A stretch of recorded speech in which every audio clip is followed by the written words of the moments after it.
കൊടുങ്ങല്ലൂരിൽ കൂട്ടവാഹന അപകടം 4 പേർക്ക് പരിക്കേറ്റു. ചേരമാൻ ജുമാ മസ്ജിദിന് സമീപം ഇന്ന് വൈകിട്ടാണ് അപകടമുണ്ടായത്.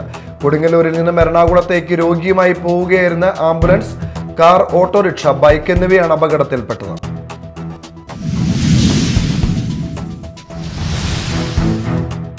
വെള്ളാങ്കല്ലൂർ ബ്ലോക്ക് പഞ്ചായത്ത് കൊമ്പത്തുകടവ് ഡിവിഷനിലേക്ക് നടന്ന ഉപതെരഞ്ഞെടുപ്പിൽ LDF-ന് വിജയം. CPI പ്രതിനിധി സുമിത ദിലീപ് 259 വോട്ടുകളുടെ ഭൂരിപക്ഷത്തിന് വിജയിച്ചു.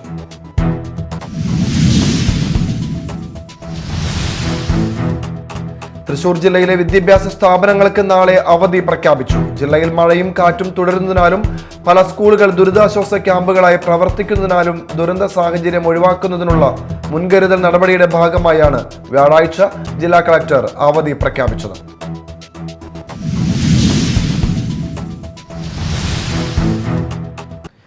നമസ്കാരം, ന്യൂസ് റൗണ്ടപ്പിലേക്ക് സ്വാഗതം. വിശദമായ വാർത്തകൾ നോക്കാം.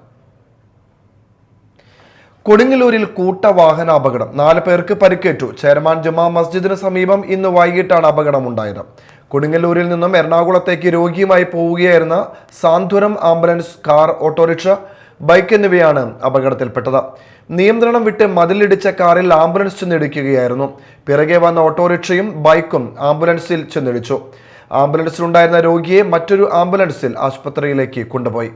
പരിക്കേറ്റവരെ കൊടുങ്ങല്ലൂർ AR ആശുപത്രിയിൽ പ്രവേശിപ്പിച്ചു.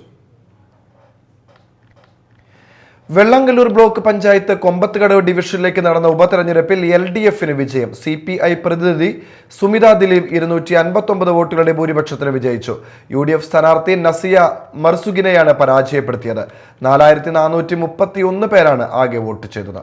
LDF-ന് 1950 വോട്ടും UDF-ന് 1691 വോട്ടും BJP സ്ഥാനാർത്ഥി ചിന്നു സതീഷിന് 791 വോട്ട് ലഭിച്ചു.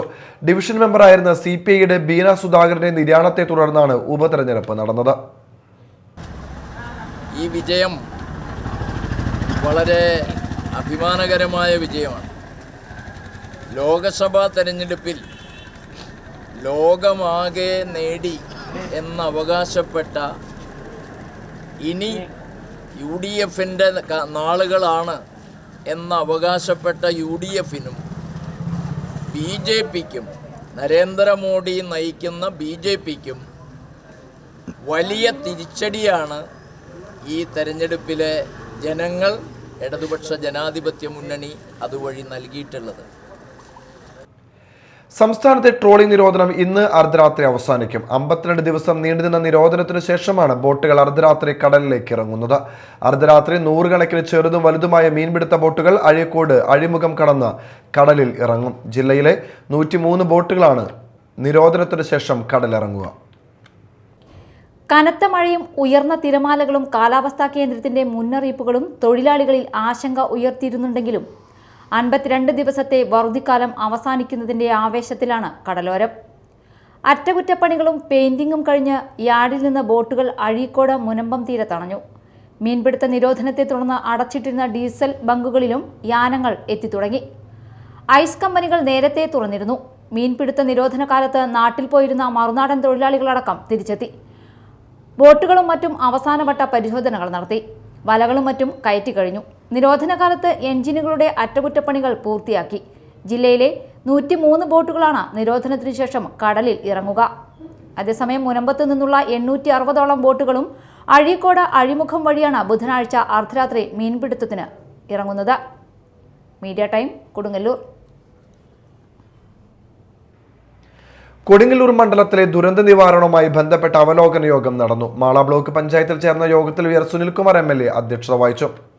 പുത്തൻവേലിക്കര KSCB സെക്ഷനെ സംബന്ധിച്ച് നിരവധി പരാതികളുണ്ടെന്നും ഇക്കാര്യത്തിൽ നേരിട്ട് അനുഭവമുണ്ടെന്നും ജനപ്രതിനിധികളോട് മാന്യമായി സംസാരിക്കാനും ആവശ്യങ്ങൾ പരിഗണിക്കാനും തയ്യാറായില്ലെങ്കിൽ തിരിച്ചും പ്രതികരിക്കുമെന്ന് MLA വ്യക്തമാക്കി.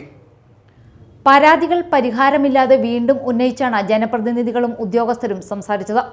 കഴിഞ്ഞ യോഗത്തിലെ മിനിറ്റ്സ് പോലും വായിക്കാതെയാണ് പരാതികൾ യോഗത്തിൽ ആവർത്തിച്ചത്. മിനിറ്റ്സ് വായിക്കാത്തതിന് ചുമതലപ്പെട്ട ഉദ്യോഗസ്ഥൻ മാള ബ്ലോക്ക് പഞ്ചായത്ത് സെക്രട്ടറി അനിൽ ചാലിൽ കാരണമായി സമയമില്ലെന്ന മറുപടിയാണ് പറഞ്ഞത്. അപകടകരമായ മരങ്ങൾ മുറിച്ചു നീക്കാത്തതും കാനകൾ വൃത്തിയാക്കാത്തതും സംബന്ധിച്ച പരാതികളാണ് കൂടുതലായി യോഗത്തിൽ ആവർത്തിച്ചത്. യോഗം നടത്തി തീരുമാനങ്ങൾ എടുക്കുന്നതല്ലാതെ തുടർ പ്രവർത്തനങ്ങളുടെ ഏകോപനം ഉണ്ടാകുന്നില്ലെന്നാണ് ആക്ഷേപം. പുത്തൻവേലിക്കര KSB ഉദ്യോഗസ്ഥർ അത്യാവശ്യാവസരങ്ങളിൽ പ്രവർത്തിക്കുന്നതിൽ നിരന്തരം അനാസ്ഥ കാണിക്കുന്നതായി Poyya panchayat president Daisy Thomas പറഞ്ഞു. അപകടകരമായ മരങ്ങൾ മുറിച്ചു നീക്കാനും അതല്ലെങ്കിൽ അപകടങ്ങൾക്ക് ഉടമസ്ഥർ ഉത്തരവാദികളാകുമെന്നും വ്യക്തമാക്കുന്ന പഞ്ചായത്തുകൾ പൊതുസ്ഥലത്തെ അപകടാവസ്ഥയിലുള്ള മരങ്ങളെക്കുറിച്ച് യാതൊന്നും പറയുന്നില്ലെന്നും യോഗത്തിൽ പങ്കെടുത്തവർ ചൂണ്ടിക്കാണിച്ചു. മാള ബ്ലോക്ക് പഞ്ചായത്ത് പ്രസിഡന്റ് രേഖ ഷാൻഡി, പഞ്ചായത്ത് പ്രസിഡന്റുമാരായ Bindu Babu, Daisy Thomas, Sajan Kodiyan, PV Vinod, Romy Baby എന്നിവരും വിവിധ വകുപ്പുകളിലെ ഉദ്യോഗസ്ഥരും പങ്കെടുത്തു. അടിയന്തര ഘട്ടങ്ങളിൽ വരുമ്പോൾ ആ ഒരു സാഹചര്യങ്ങൾക്ക് അനുസൃതമായിട്ട് ആക്ട് ചെയ്യാൻ കഴിയും. അല്ലാതെ കടലാസിൽ എഴുതി വെച്ച നിയമാവലിക്ക് അനുസൃതമായിട്ട് മാത്രം എല്ലാ കാലഘട്ടത്തിലും വർക്ക് ചെയ്യാൻ നമുക്ക് കഴിയും. എനിക്കായാലും കഴിയില്ല, നിങ്ങൾക്കായാലും കഴിയും. ഒരാൾ മരിക്കാൻ കിടക്കുമ്പോൾ ഞാൻ ജോലി ചെയ്യില്ല എന്ന് പറയുമ്പോൾ അതിലെത്രത്തോളം ഉത്തരവാദിത്വ ഉദ്യോഗസ്ഥനുണ്ട് എന്ന് മനസ്സിലാക്കും. നിങ്ങൾ ഒട്ടും പ്രായോഗികമായി പ്രവർത്തിക്കുന്നവരല്ല. പുത്തൻവേലിക്കര ഇലക്ട്രിസിറ്റി വിഭാഗം എന്നുള്ള കാര്യത്തിൽ യാതൊരു സംശയമില്ല. എനിക്ക് നല്ല ബോധ്യം. അതുകൊണ്ടാണ് ഞാൻ പറഞ്ഞത്. ഒരു കാര്യം, താലൂക്ക് സഭയിൽ നിങ്ങൾ ആരെങ്കിലും വരാം, ഇത്രയും കാലമായി 8 വർഷത്തോളം താലൂക്ക് സഭയിൽ പുത്തൻവേലിക്കര ഇതിൽ നിന്ന് ആരെങ്കിലും എത്തിച്ചേരാം? ഇല്ല. അറിയിക്കണ്ടല്ല. 8 വർഷമായ എനിക്ക് ഞാനല്ല താലൂക്ക് സഭയിൽ ചെന്നിരിക്കുന്ന ആളെയാണ്. താലൂക്ക് സഭയിൽ ചെന്നിരിക്കുന്ന ആളെയാണ്. ഒരു കാര്യം വിളിച്ചു പറഞ്ഞ കൃത്യമായിട്ട് നടപ്പിലാക്കാത്ത ഒരു വൈദ്യുതി മേഖലയിൽ നിങ്ങളല്ലാതെ വേറെ ആരുമില്ല. നിങ്ങളല്ലാതെ, പുത്തൻവേലിക്കരക്കാരല്ലാതെ വേറെ ആരുമില്ല എന്നുള്ള നല്ല ബുദ്ധിമുട്ട്. പ്രസിഡന്റാണ് ഞാൻ പ്രസിഡന്റിനോട് മറുപടി പറയേണ്ട സമയം നേടിക്കൊണ്ട് പോകണ്ടെന്ന് ഞാൻ പ്രസിഡന്റിനോട് ഞാൻ സൂചിപ്പിച്ചു. ഇനി മേലാകാൻ ഉള്ള കാര്യം പറയുന്നത്. Media time Mala. സംസ്ഥാനത്തെ മഴ മുന്നറിയിപ്പിൽ വീണ്ടും മാറ്റം. വിവിധ ജില്ലകളിൽ വെള്ളിയാഴ്ച വരെ ശക്തമായ മഴയ്ക്ക് സാധ്യതയുണ്ടെന്ന് കേന്ദ്ര കാലാവസ്ഥാ വകുപ്പ് അറിയിച്ചു. ബുധനാഴ്ച തിരുവനന്തപുരം, കൊല്ലം ഒഴികെയുള്ള ജില്ലകളിൽ ശക്തമായ മഴയ്ക്ക് സാധ്യതയുണ്ടെന്നാണ് മുന്നറിയിപ്പ്. ഇന്ന് തീവ്രമഴ കണക്കിലെടുത്ത് മലപ്പുറം, കോഴിക്കോട്, വയനാട്, കണ്ണൂർ, കാസർഗോഡ് ജില്ലകളിൽ ഓറഞ്ച് അലർട്ടും പത്തനംതിട്ട, ആലപ്പുഴ, കോട്ടയം, എറണാകുളം, ഇടുക്കി, തൃശൂർ, പാലക്കാട് ജില്ലകളിൽ യെല്ലോ അലർട്ടും പ്രഖ്യാപിച്ചു. വ്യാഴാഴ്ച മലപ്പുറം, കോഴിക്കോട്, വയനാട്, കണ്ണൂർ, കാസർഗോഡ് ജില്ലകളിലും വെള്ളിയാഴ്ച കോഴിക്കോട്, വയനാട്, കണ്ണൂർ, കാസർഗോഡ് ജില്ലകളിലും ശക്തമായ മഴ തുടരുമെന്നാണ് മുന്നറിയിപ്പ്. വടക്കൻ കേരള തീരം മുതൽ തെക്കൻ ഗുജറാത്ത് തീരം വരെ ന്യൂനമർദ്ദപാത്തി സ്ഥിതി ചെയ്യുന്നു. അതോടൊപ്പം പടിഞ്ഞാറൻ, വടക്കു പടിഞ്ഞാറൻ കാറ്റ് അടുത്ത 2-3 ദിവസം ശക്തമായി തുടരാനും സാധ്യതയുണ്ട്. അതോടൊപ്പം പടിഞ്ഞാറൻ, വടക്കു പടിഞ്ഞാറൻ കാറ്റ് അടുത്ത 2-3 ദിവസം ശക്തമായി തുടരാനും സാധ്യതയുണ്ട്. ഇതിന്റെ ഫലമായാണ് വ്യാപകമായി ഇടിമിന്നലോട് കൂടിയ ശക്തമായ മഴയ്ക്ക് സാധ്യതയെന്ന് കാലാവസ്ഥാ വകുപ്പ് അറിയിച്ചു. കേരള തീരത്തും തമിഴ്നാട് തീരത്തും വ്യാഴാഴ്ച രാത്രി 11:30 വരെ 1.9 മുതൽ 2.4 മീറ്റർ വരെ ഉയർന്ന തിരമാലയ്ക്ക് സാധ്യതയുണ്ടെന്ന് ദേശീയ സമുദ്ര സ്ഥിതി പഠന ഗവേഷണ കേന്ദ്രം അറിയിച്ചു. ഈ പ്രദേശങ്ങളിലെ മത്സ്യത്തൊഴിലാളികളും തീരദേശവാസികളും പ്രത്യേക ജാഗ്രത പാലിക്കണമെന്നും മുന്നറിയിപ്പുണ്ട്. News desk, media time. Manalippuzha കരകവിഞ്ഞൊഴുകിയതിനെ തുടർന്ന് ആമ്പല്ലൂരിലും പരിസര പ്രദേശങ്ങളിലും ക്രമാതീതമായി വെള്ളമുയർന്നു. ആമ്പല്ലൂർ കനാലിന് സമീപത്തും കേളി പ്രദേശത്തും നിരവധി വീടുകൾ വെള്ളം കയറി. ഇവിടെ കുടുങ്ങിക്കിടന്ന നിരവധി വീട്ടുകാരെ ഫയർഫോഴ്സും നാട്ടുകാരും ചേർന്ന് രക്ഷപ്പെടുത്തി. ആമ്പല്ലൂർ കമ്മ്യൂണിറ്റി ഹാളിന് മുന്നിലെ റോഡിലും കല്ലൂർ പാടം വഴിയിലും വെള്ളം ഉയർന്നു. പുലർച്ചെ 2 മണിക്ക് ശേഷമാണ് പ്രദേശത്ത് വെള്ളമെത്തിയത്. ഇരുട്ടായതിനാൽ രക്ഷാപ്രവർത്തനത്തിനും തടസ്സം നേരിട്ടു. 2018 പ്രളയത്തിന് സമാനമായ രീതിയിലാണ് ആമ്പല്ലൂർ മേഖലയിൽ വെള്ളം കയറിയത്. നിരവധി വ്യാപാര സ്ഥാപനങ്ങളിലും വെള്ളം കയറിയ നിലയിലാണ്. വീടിന്റെ ഉള്ളിലേക്ക് വെള്ളം കയറിയതോടെ ആളുകൾ ടെറസിന് മുകളിൽ അഭയം തേടി. പിന്നീട് ഫയർഫോഴ്സ് ഡിങ്കി ബോട്ടെത്തിച്ചാണ് ഇവരെ രക്ഷപ്പെടുത്തിയത്. മണലിപ്പുഴയോട് ചേർന്നുള്ള അളഗപ്പ നഗർ, നെന്മണിക്കര, തൃക്കൂർ, പുതുക്കാട് പഞ്ചായത്തുകളുടെ താഴ്ന്ന പ്രദേശങ്ങളിലെല്ലാം വെള്ളം ഉയർന്നുകൊണ്ടിരിക്കുകയാണ്. കേളിത്തോട് പ്രദേശത്തുള്ള 25ഓളം കുടുംബങ്ങളെ പുതുക്കാട് സെന്റ് സേവിയേഴ്സ് കോൺവെന്റ് സ്കൂളിൽ ആരംഭിച്ച ക്യാമ്പിലേക്കും ആമ്പല്ലൂർ പ്രദേശത്തെ നിരവധി കുടുംബങ്ങളെ അളഗപ്പ നഗർ പഞ്ചായത്ത് സ്കൂളിലെ ക്യാമ്പിലേക്കും മാറ്റി. നെന്മണിക്കര പഞ്ചായത്തിലെ പുലക്കാട്ടുകര പ്രദേശം ഒറ്റപ്പെട്ടു. ഇവിടെ ഒറ്റപ്പെട്ടുപോയ കുടുംബങ്ങളെ മാറ്റാനുള്ള ശ്രമത്തിലാണ് അധികൃതർ. തലവണിക്കര, പാലിയേക്കര, പഴയ ദേശീയപാത എന്നിവിടങ്ങളിലും വെള്ളം കയറിയ നിലയിലാണ്. Media time, Thrissur.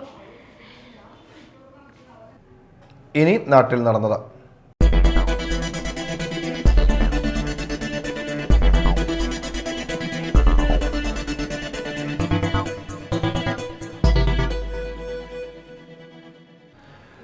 കുഴൂർ പഞ്ചായത്തിൽ താഴ്ന്ന പ്രദേശങ്ങൾ വെള്ളക്കെട്ട് ഭീഷണിയിൽ. ശക്തമായ മഴയും ചാലക്കുടി പുഴ കരകവിയുകയും ചെയ്തതിനെ തുടർന്ന് റോഡുകളിലേക്കും വീടുകളിലേക്കും പാടശേഖരങ്ങളിലേക്കും വെള്ളം കയറി.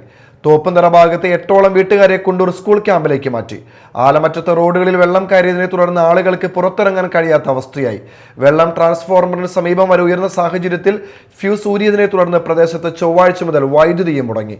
കുണ്ടൂർ എരവത്തൂർ സ്കൂളുകളിലെ ദുരിതാശ്വാസ ക്യാമ്പുകളിൽ 45ഓളം കുടുംബങ്ങൾ കഴിയുന്നുണ്ട്. ദുരിതാശ്വാസ ക്യാമ്പുകളിൽ സന്നദ്ധ പ്രവർത്തകർ, ആരോഗ്യ പ്രവർത്തകർ ഉൾപ്പെടെയുള്ളവരുടെ സേവനവും ആംബുലൻസ് സൗകര്യവും സജ്ജമാണെന്ന് കുഴൂർ പഞ്ചായത്ത് പ്രസിഡന്റ് സാജൻ കുഴിയൻ പറഞ്ഞു.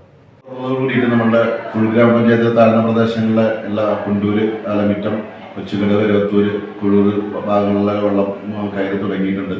വീടുകളിലേക്ക് കുറച്ച് വീടുകളിൽ വെള്ളം കയറി തുടങ്ങി. അവരെ പുനരധിവസിപ്പിക്കുന്നതിന് വേണ്ടിയിട്ട് എരവത്തൂരിലും കുണ്ടൂർ സ്കൂളുകളിലും നമ്മൾ ക്യാമ്പ് സംവിധാനം ഒരുക്കിയിട്ടുണ്ട്. ഒപ്പം തന്നെ രോഗികളെ മാറ്റുന്നതിന് ആംബുലൻസ് സംവിധാനം അടക്കമുള്ള സംവിധാനങ്ങളാണ് നമ്മൾ അറേഞ്ച് ചെയ്തിട്ടുള്ളത്. അവർക്ക് ഭക്ഷണം മറ്റുള്ള അറേഞ്ച് ചെയ്യാനായിട്ട് റവന്യൂ ഡിപ്പാർട്ട്മെൻറ്റായി ബന്ധപ്പെട്ട് വില്ലേജ് ഓഫീസർ സംസാരിച്ച് അതിനുള്ള കാര്യങ്ങൾ ഒരുക്കിയിട്ടുണ്ട്. തൃശൂർ ജില്ലയിലെ വിദ്യാഭ്യാസ സ്ഥാപനങ്ങൾക്ക് നാളെ അവധി പ്രഖ്യാപിച്ചു. ജില്ലയിൽ മഴയും കാറ്റും തുടരുന്നതിനാലും പല സ്കൂളുകളും ദുരിതാശ്വാസ ക്യാമ്പുകളായി പ്രവർത്തിക്കുന്നതിനാലും ദുരന്ത സാഹചര്യം ഒഴിവാക്കുന്നതിനുള്ള മുൻകരുതൽ നടപടിയുടെ ഭാഗമായാണ് വ്യാഴാഴ്ച ജില്ലാ കളക്ടർ അവധി പ്രഖ്യാപിച്ചത്. ജില്ലയിൽ അങ്കണവാടികൾ, നഴ്സറികൾ, കേന്ദ്രീയ വിദ്യാലയങ്ങൾ, CBSE, ICSE സ്കൂളുകൾ, പ്രൊഫഷണൽ കോളേജുകൾ, ട്യൂഷൻ സെന്ററുകൾ ഉൾപ്പെടെയുള്ള എല്ലാ വിദ്യാഭ്യാസ സ്ഥാപനങ്ങൾക്കും അവധി പ്രഖ്യാപിച്ചു. അർജുൻ പാണ്ഡ്യൻ ഇതിനായി ഉത്തരവിട്ടു. മുഴുവൻ വിദ്യാർത്ഥികൾ താമസിച്ചു പഠിക്കുന്ന റെസിഡൻഷ്യൽ സ്ഥാപനങ്ങൾക്ക്, കോഴ്സുകൾക്ക് അവധി ബാധകമല്ല. മുൻകൂട്ടി നിശ്ചയിച്ച പരീക്ഷകൾക്കും അഭിമുഖങ്ങൾക്കും മാറ്റമുണ്ടായിരിക്കില്ല.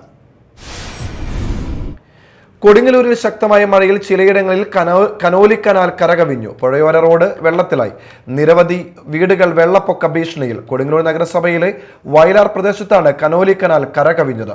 ഇവിടങ്ങളിൽ 1 കിലോമീറ്ററിലധികം ദൂരം പുഴയോര റോഡ് വെള്ളത്തിൽ മുങ്ങി. പ്രദേശത്ത് 5 വീടുകളിൽ വെള്ളം കയറുമെന്ന ആശങ്കയുമുണ്ട്. കനത്ത മഴയെ തുടർന്ന് കാഞ്ഞിരപ്പുഴയുമായി അതിർ പങ്കിടുന്ന കനോലി കനാലിൽ ജലനിരപ്പ് ഉയർന്നിട്ടുണ്ടെങ്കിലും അപകട സാധ്യതയില്ലെന്നാണ് വിലയിരുത്തൽ.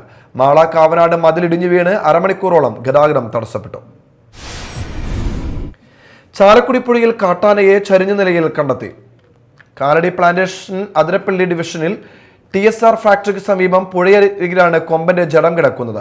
മലവെള്ളത്തിൽ ഒഴുകി വന്നതാണ് എന്നാണ് നിഗമനം. ആനയുടെ മസ്തകവും പുറവും മാത്രമേ വെള്ളത്തിന് മുകളിൽ കാണാൻ കഴിയുന്നുള്ളൂ. കഴിഞ്ഞ ദിവസം വാഴച്ചാൽ ഇരുമ്പ് പാലത്തിനു അടിയിലൂടെ കാട്ടാന ഒഴുകിപ്പോയിരുന്നു. അതേ ആന തന്നെയാണോ എന്ന് സംശയമുണ്ട്. ജഡം കണ്ട നാട്ടുകാരാണ് വനപാലകരെ വിവരമറിയിച്ചത്. എടവിലങ്ങ് പഞ്ചായത്തിൽ മഴക്കെടുതി ഒഴിവാക്കാനായി ജനപ്രതിനിധികളുടെ നേതൃത്വത്തിൽ തോടുകളും കാനകളും തുറന്നു. പഞ്ചായത്തിലെ 4-ാം വാർഡിൽ വെള്ളക്കെട്ടിന് കാരണമായ തടസ്സങ്ങളാണ് panchayat president Nisha Ajithan, ward member Subin Pramod എന്നിവരുടെ നേതൃത്വത്തിൽ ഒഴിവാക്കിയത്. വാർഡിന്റെ വിവിധ ഭാഗങ്ങളിൽ മൂടിക്കിടന്നിരുന്ന തോടുകളിലെയും കാനകളിലെ നീരൊഴുക്ക് തടസ്സപ്പെടുത്തിയിരുന്ന നിർമ്മാണങ്ങൾ പൊളിച്ചു നീക്കി വെള്ളം ഒഴുക്കിവിട്ടു. ഒരിടത്ത് വെള്ളം തുറന്നുവിടുന്നത് ചിലർ തടയാൻ ശ്രമിച്ചുവെങ്കിലും പോലീസ് എത്തി പ്രശ്നം പരിഹരിച്ചു. പഞ്ചായത്ത് അംഗങ്ങളായ ഗിരീഷ്, വിനിൽ ദാസ്, ഷാഹിന ജലീൽ എന്നിവരും പങ്കെടുത്തു. പ്രധാന വാർത്തകൾ വീണ്ടും. കൊടുങ്ങല്ലൂരിൽ കൂട്ടവാഹന അപകടം, 4 പേർക്ക് പരിക്കേറ്റു. ചേരമാൻ ജുമാ മസ്ജിദിന് സമീപം ഇന്ന് വൈകിട്ടാണ് അപകടമുണ്ടായത്. കൊടുങ്ങല്ലൂരിൽ നിന്നും എറണാകുളത്തേക്ക് രോഗിയുമായി പോവുകയായിരുന്ന ആംബുലൻസ്, കാർ, ഓട്ടോറിക്ഷ, ബൈക്ക് എന്നിവയാണ് അപകടത്തിൽപ്പെട്ടത്.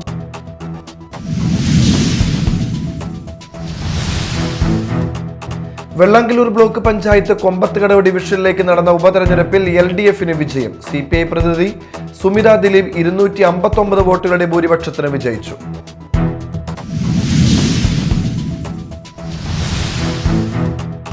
തൃശൂർ ജില്ലയിലെ വിദ്യാഭ്യാസ സ്ഥാപനങ്ങൾക്ക് നാളെ അവധി പ്രഖ്യാപിച്ചു. ജില്ലയിൽ മഴയും കാറ്റും തുടരുന്നതിനാലും പല സ്കൂളുകൾ ദുരിതാശ്വാസ ക്യാമ്പുകളായി പ്രവർത്തിക്കുന്നതിനാലും ദുരന്ത സാഹചര്യം ഒഴിവാക്കുന്നതിനുള്ള മുൻകരുതൽ നടപടിയുടെ ഭാഗമായാണ് വ്യാഴാഴ്ച ജില്ലാ കളക്ടർ അവധി പ്രഖ്യാപിച്ചത്.